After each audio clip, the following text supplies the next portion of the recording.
ஆமாம், சிறுகிழங்குன்னு சொல்லிட்டு அடிக்கடி இந்த செடியை வீடியோவை அப்லோட் பண்ணியிருக்கோம்.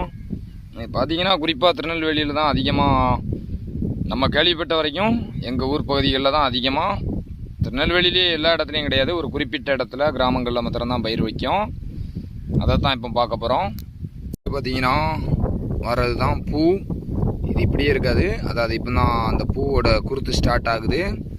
அதாவது நல்ல ஒரு அடி ஹைட்டுக்கு வரும், ஊதா கலரில் பூ. இது பார்த்தீங்கன்னா ஒரு 4 5 மாதத்துலேயே நமக்கு கிழங்கு வைக்க ஆரம்பிச்சிடும். 6வது மாதம் நம்ம கிழங்கு எடுக்கலாம். இந்த மாதிரி அந்த தண்டு பகுதியை தான் நம்ம உடைச்சி வைப்போம். அந்த கிழங்குலேருந்து இது செடியாக மாறும். இந்த செடியை அப்படியே உடைச்சி இந்த மாதிரியாக நடவு பண்ணணும். இது நமக்கு ஸ்டார்டிங்லேயே வச்சதுனால இதில் பூ எடுக்க ஆரம்பிச்சிட்டு, இதிலலாம் பார்த்திங்கன்னா கொஞ்சம், அதாவது இது தான் முதல் வருஷம் வைக்கிறனால கொஞ்சம் சேதமாகிருந்த இடத்துல திரும்ப நடவு பண்ணியிருக்கோம்.